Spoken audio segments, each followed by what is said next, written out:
सोच बड़ी होनी चाहिए, सोच बड़ी रख के चले।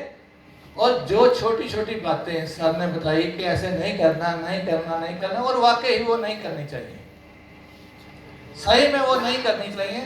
हमने ये गलतियां की हैं क्योंकि हमारा कोई गुरु नहीं था। आप सभी को तो इतना अच्छा विक्ट्री स्कूल मिल गया, हम बहुत कुछ सीख रहे हैं, रोज सीखते हैं।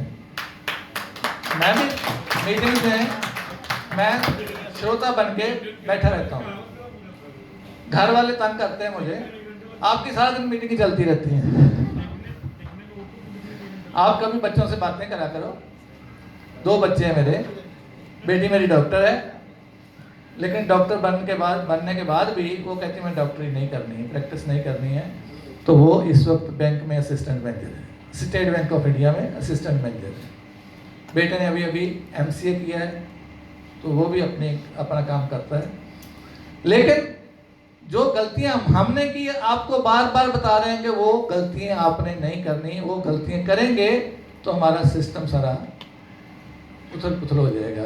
किसी के आदमी तोड़ना, अपने साथ जोड़ना, ये इस बिजनेस में ये नहीं चलेगा, इस बिजनेस में ये नहीं चलेगा। अच्छी अच्छी टीमें बनाओ, अपना काम करो। हम जवान हैं सभी, मेरे जैसे बूढ़े थोड़ा हैं, वैसे तो मैं जवान हूं अपने आप में।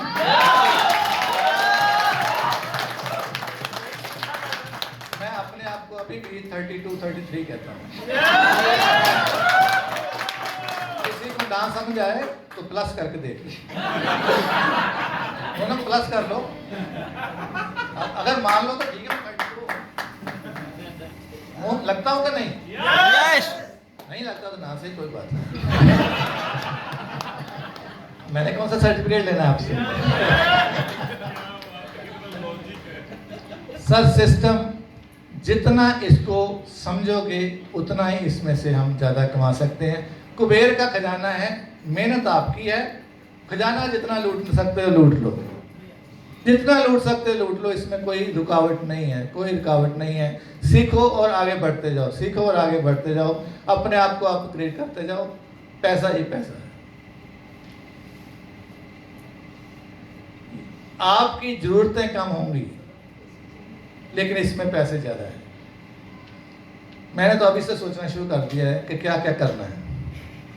मुझे सिर्फ 10 करोड़ की जरूरत थी ना, वो आधे तो खत्म हो गया काम।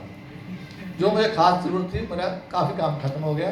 इस साल में मेरे परमात्मा की दया से जो भी खर्चे होंगे सब पूरे हो जाएंगे। इसके बाद मेरी छोटी छोटी सोचें हैं, जैसे सर ने कहा ना, मैंने सोचा हुआ है एक हॉस्पिटल खोलूंगा, सबसे जरूरी चीज, एक हॉस्पिटल खोलूंगा और नेक्स्ट ईयर खुल जाएगा, नेक्स्ट ईयर खुल जाएगा। उसमें कोई भी डॉक्टर की फीस नहीं होगी, कोई दवाई का मूल्य नहीं होगा, डॉक्टर भी फ्री होगा, डॉक्टर के साथ दवाइयां भी फ्री होंगी। सेकंड काम मेरा, मैंने कहीं पढ़ा था बॉम्बे में कोई आदमी है जो रोड्स के गड्ढे भरता है। मैंने उसकी बात से ये प्रण किया है कि बरसात से 1 महीना पहले शुरू करूंगा। एक छोटा हाथी आजकल जिसको बोलते हैं, ऐप आता ना, उसमें रोज की 10 बोरी सीमेंट, कचरा जो क्या होता है क्रशर बोलते हैं ना, और रेत, 2 लोग उसमें होंगे। कहीं भी सड़क पे जो टोआ नजर आएगा, वो गड्ढा नजर आएगा, वो भरते जाएंगे, सोशल वर्क करेंगे। और इससे क्या होगा, किसी नाम के लिए नहीं, मैं कहीं ना तो उसके ऊपर लिखूंगा कि किसने भेजा किसने नहीं भेजा, लेकिन सोशल वर्क करेंगे, उससे आपको दिमाग की शांति मिलेगी, परमात्मा की तरफ से आपका अच्छा ही होगा। हम अच्छा सोचेंगे तो अच्छा ही होगा, होगा ना? तो फिर अच्छा करना चाहिए, अभी से शुरू कर दो। परमात्मा की दया से मेरे से जो हो पाता है मैं करता हूँ, अब भी करता हूँ। महीने का 4-5 हज़ार रुपया मैं करता हूँ। 1-2 बच्चे पढ़ रहे हैं जिनके फादर की डेथ हो गई है, वो भी काम करते हैं। तो ये तो एक छोटी छोटी बातें हैं ना, जो ये हमें छोटी छोटी लगेंगी। अभी आपको पैसे आने नहीं शुरू हुए ना, इसलिए लगता है। अब इन्होंने कहा कि आना है, तो मैं सोचता रहता है, मैडम को बोला आपने भी जाना है, मैं कहा ठीक है। तो नेचुरली 35-40 हज़ार का खर्चा तो होगा ही ना, लेकिन नहीं, पता ही नहीं। लास्ट टाइम मैं यहाँ आया था, उस टाइम पे मेरे अकाउंट में रघुनाथ जी कितने आए थे? 2 क्वार्ट्स लेवल के 500 आए थे। मेरा कितना लगा था? 35,000 के करीब लगा था, पर 17,000 मुझे आ गया। आज भी ऐसा होगा कुछ, आज भी ऐसा ही होने वाला है। कोरल का 5वां लेवल आने वाला है। कल मंडे है, कल को आएगा, 100% आएगा। तो क्या पिंच करता है कोई? जेब में पैसे ना हो तो बहुत कुछ पिंच करती है। ये खाली जेब किसी की ना हो। कहता है खाली जेब कभी मत रखना यारो, खाली जेब कभी मत रखना यारो, कभी मत होने देना यारो। खाली जेब वालों के अपने भी पहचानना बंद कर देते हैं। सही है ना? खाली जेब वालों को कहते हैं कि ये मेरा दूर का भाई। ये आपको मैं बोल रहा हूं ना, जो ये सच्चाई है। मेरे पिताजी के साथ ऐसा हुआ। उनकी साइकिलों की पंक्चर लगाने वाली दुकान थी। उनकी सगी सिस्टर उनके घर, उनके दुकान के पास से गुजरी और साथ में कोई लेडी थी। उनको उसने पूछा कि ये बुला ही लेते हैं ना? तो उन्होंने कहा कि हमारे गुआन में रहते हैं, पड़ोस में रहते हैं, सगे भाई को। और पिताजी ने मेरे ने उस दिन से बाद कभी उसको नहीं बुलाया। तब उनकी एज होगी करीब 40 की, 88 की एज में उनकी डेथ हुई। 48 ईयर्स उन्होंने उसको नहीं बुलाया। आज हम जिस काम के लिए यहाँ बैठे हैं, सुन रहे हैं, हमारी क्या जरूरत क्या है? पैसा चाहिए ना? जिसको पैसा नहीं चाहिए हाथ खड़ा करे। और नहीं चाहिए होता तो यहाँ आते क्यों? ठीक है ना? पैसा चाहिए और पैसा इसमें बहुत है। जितनी मेहनत कर सकते हो कर लो। एक मेरे भाई कह रहे थे मैं पागल हूँ। पागल नहीं बोलेंगे, दीवाना बोलो कि इस काम के पीछे मैं दीवाना हूं। तो दीवाने होके काम करोगे तो फिर दीवानगी तो आएगी। फिर दीवानगी आएगी, कहेगी कैसे? जब जेब में पैसे आएंगे तो फिर तो मजे होंगे, फिर घूमने फिरने का फायदा होगा। मैडम ने कहा कि मैं कभी एयरप्लेन पे नहीं बैठी। मैं कहा चलो साथ में दर्शन करेंगे, साथ में मौज करेंगे। ऐसे कई ख्वाहिशें जो होती हैं ना, दिल में बैठी होती हैं, छुपी होती हैं, नहीं निकाल पाते हैं। मजबूरी होती है, मजबूरी होती है, कहते नहीं है, लेकिन मन तो करता है ना। कोई भी कहे, अगर तनख्वाह ही हमारी 15,000 या 20,000 है तो क्या एयरपोर्ट जाने का हम सोच सकते हैं? नहीं सोचा जाता है। तो हम आज जो भी यहाँ बैठे हैं सभी बहुत अच्छे पढ़े लिखे, जो मैं देख रहा हूँ सभी पढ़े लिखे हैं और सब में हाँ जी, ये मेरे साथ दुश्मनी लगती है। नहीं हाँ, मैं न जुगनू हूं, दिया हूं, ना कोई तारा हूं। रोशनी वाले मेरे नाम से जलते क्यों हैं?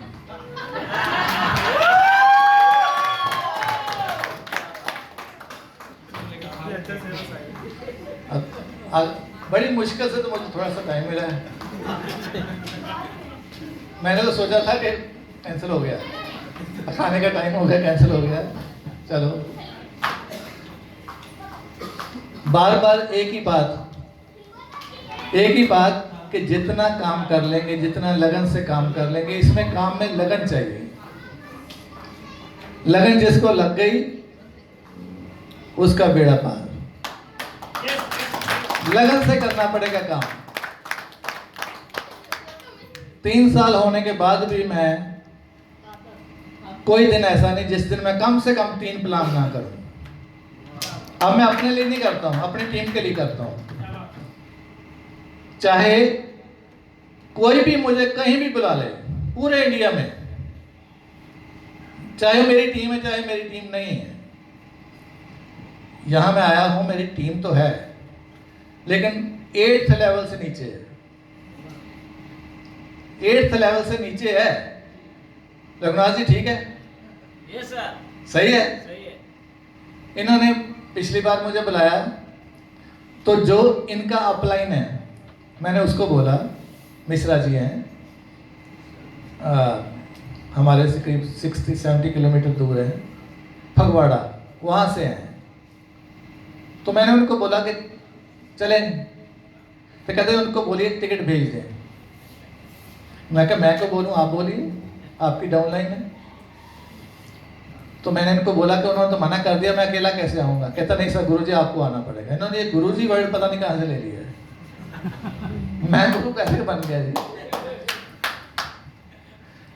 इन्होंने कहा कि नहीं गुरुजी आना है, तो मैंने विदिन 5 मिनट्स टिकट बुक करवा के उस टाइम इनको कॉपी भेज दी कि मैं आ रहा हूँ।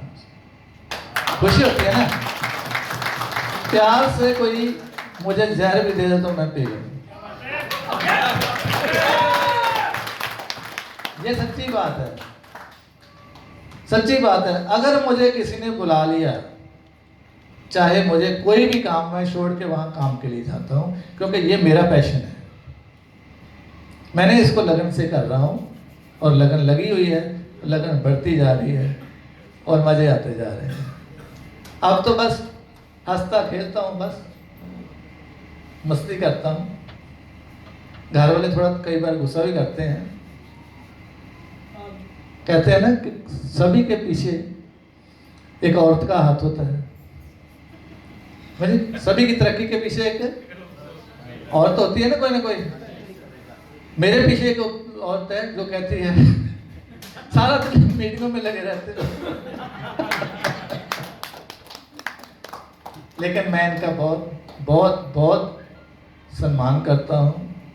सभी को करना चाहिए, पत्नी का सभी को सम्मान करना चाहिए। हमारे ये हिंदुस्तान में औरतों का सम्मान होना ही चाहिए। वैसे तो बाहर भी होना चाहिए, लेकिन उनके अपना अपना सिस्टम है। मैं इनका बहुत सम्मान करता हूँ। मेरा जो लीन पीरियड था, करीब करीब 7 साल, इन्होंने मेरा बहुत साथ दिया। अब मैं हर जगह पे वो बातें करूँ तो अच्छा नहीं लगता है। इन्होंने अपने गहने तक सारे बेच दिए मेरे लिए। बात करते हुए कई बार दुख भी लगता है, लेकिन जो है वो है। लेकिन मेरा भी वादा है कि 31 दिसंबर से पहले कम से कम 1 किलो सोना लेके दूंगा।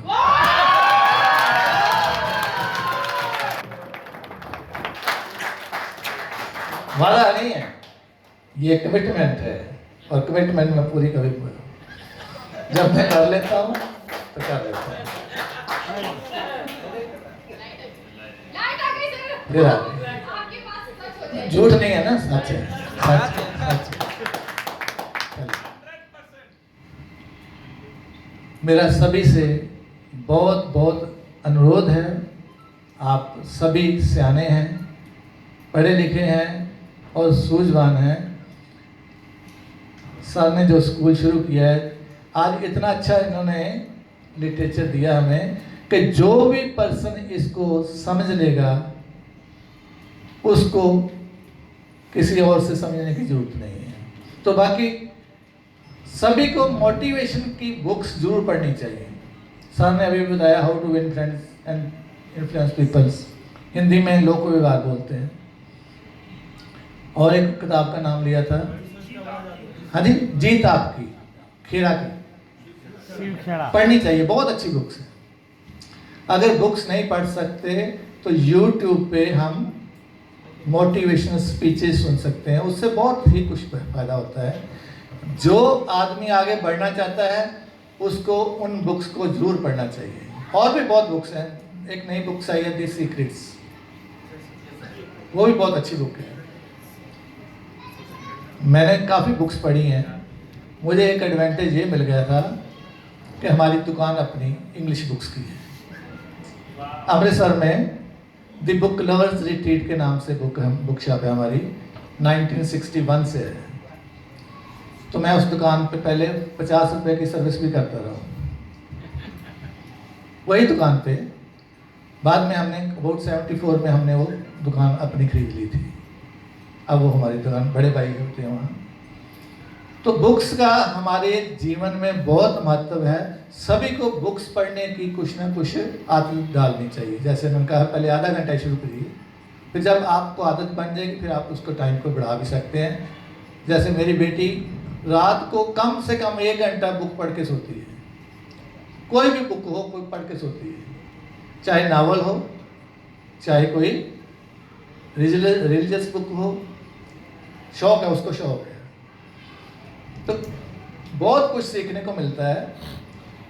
तो जो जो सीखेगा वो आगे बढ़ेगा, नए नए आइडिया मिलेंगे, नया नया उसमें आपको मिलेगा ना। हम जब मीटिंग से होके जाते हैं तो हमारे में एक एनर्जी होती है ना। आप यहाँ 2 दिन लगा के गए, बहुत कुछ सीखा गए। अगर 2 दिन आपको फिर चार्ज ना किया गया तो तीसरे दिन आपकी बैटरी डाउन। ये नेचुरल है।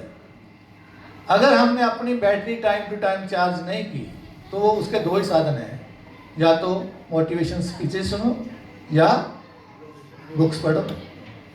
आधा घंटा बुक्स पढ़ लो, इतने काफ़ी है। मेरी एक रूटीन है कि मैं जब बाथरूम में नहाने जाता हूँ, शेव करनी होती है, करीब आधा घंटा लगता है, मैं मोटिवेशन स्पीचेस लगा लेता हूँ। उससे मुझे मेरा पूरा दिन जो है बहुत अच्छा। और एक आध मैंने गज़ल जरूर सुनी होती, मैं गज़ल का बहुत शौकीन हूँ। ये जो शेर निकल आते हैं ना, उसी में से कहीं ना कहीं निकल आते हैं, अच्छी अच्छी बातें निकल आती हैं। तो वो ये सब कुछ जो है आपके फोकस को और बढ़ाने के, आपको खुद लगेगा कि आपने आज ये नई बात सीखी, आज ये नई बात सीखी है। जैसे जैसे आप सीखते जाएंगे आप आगे बढ़ते जाएंगे, आप आगे बढ़ते जाएंगे, आपकी टीम आपकी आगे बढ़ती जाएगी और आपको पैसे ऑटोमेटिकली आ जाएंगे। पिछले साल कोरोना का, जब से कोरोना का वो चालू हुआ, लोग तो तरसते थे कि हमें पैसे कहाँ से आएंगे। मेरा कोई दिन ऐसा नहीं था जिस दिन मेरे घर में 2-3 हज़ार रुपया नहीं आता था। वो $1.25 जो आता है ना, 20-25 डॉलर आराम से उठते हैं सुबह, तो पिल्लों के नीचे पड़े होते हैं। टीम बनानी है ना। इस वक्त मेरी टीम जो करीब अगर मैं डायरेक्ट अपने साथ बोलूं तो करीब 500 लोग हो गए डायरेक्ट मेरे साथ जो है। और टीम तो कह सकते हैं कि आप पता नहीं 15वें लेवल से भी नीचे चली गई होगी। सभी को अपनी टीम को बड़ा करना है। जितना बड़ा कर लोगे उतनी आपकी एक्टिव इनकम जो है वो तो हो जाएगी ना, जैसे जैसे आएगी। लास्ट ईयर मैंने एक टारगेट ले लिया था कि मैंने 100 क्वाड्स बनाने हैं डायरेक्ट अपने साथ, 100 क्वाड्स, और मैंने 31 दिसंबर को 101 कर लिया था पूरा।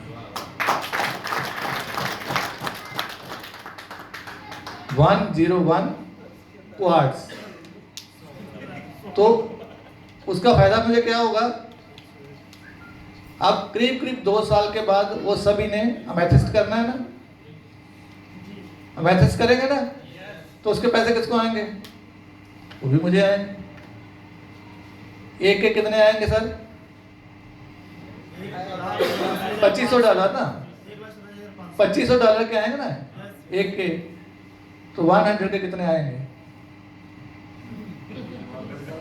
तो मुझे पूल की क्या जरूरत, पूल आते रहेंगे, कोई बात नहीं, पूल आते रहेंगे।